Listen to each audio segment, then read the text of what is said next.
Bonjour Hélène de Saint-Front. Merci beaucoup de votre prestation extraordinaire en tant que Helena et ensuite Hélène, deux personnages qui nous ont expliqué l'anti-management et le management et la créativité. Vous avez fait une des écoles les plus prestigieuses dans le domaine du management, HEC. Vous avez ensuite créé un cabinet de conseil qui aide les entreprises à être plus créatifs, à développer plus d'harmonie. Merci beaucoup d'être avec nous. Et pouvez-vous nous expliquer un peu votre parcours et au fond votre métier que vous avez créé et qui donne une nouvelle dimension, on peut dire, une nouvelle dimension au management, à la gouvernance dans l'entreprise.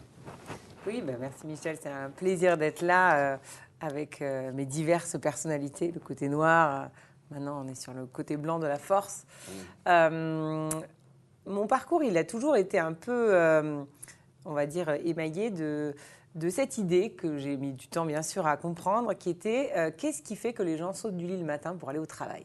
C'est toujours une question qui m'a fascinée parce que pour moi, effectivement, en ayant fait, comme vous le disiez, cette grande école, je me disais qu'est-ce qui peut, moi, me permettre de, on va dire, rendre ce qu'on m'a donné en me donnant la chance de faire cette école. Et du coup, j'ai un peu ce devoir de m'épanouir au travail.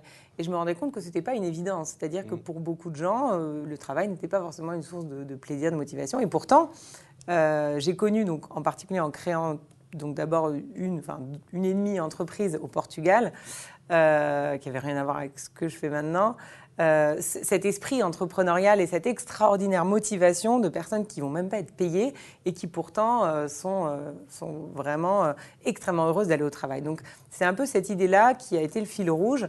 J'ai ensuite travaillé effectivement sur cette notion de neurosciences, donc comprendre comment le cerveau fonctionne, pour comprendre au-delà de l'environnement, qu'est-ce qu'il va faire à l'intérieur aussi, qu'on va pouvoir mettre en place des stratégies qui vont nous permettre d'être créatifs, d'être heureux. Parce qu'effectivement, le lien entre créativité et plaisir est évident. C'est-à-dire que quand on est dans notre zone qu'on appelle de flow, c'est ce moment où, quand on fait une activité, on ne sent même pas qu'on l'a fait, tellement on est dedans.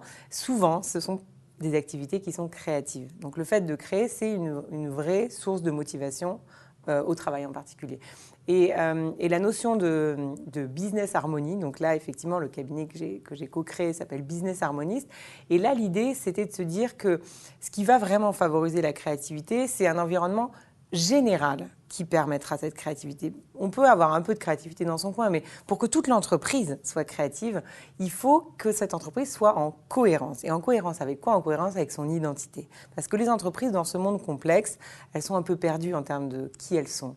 Et ce qui est intéressant, c'est que chaque entreprise, pourtant, a une identité. Tout comme chaque personne, vous et moi, nous avons notre propre identité. Et c'est cette identité, quand on arrive à la déceler et surtout à l'assumer, cette identité qui se compose évidemment de valeurs, d'une mission, mais qui va au-delà de créer juste des jobs ou de l'argent, on se rend compte que ça libère une énergie extraordinaire et en particulier une énergie créative en interne dans l'entreprise. Et donc l'idée de Business Harmonist, c'était d'aider les entreprises justement à travailler sur qui elles sont en termes d'identité profonde et forte.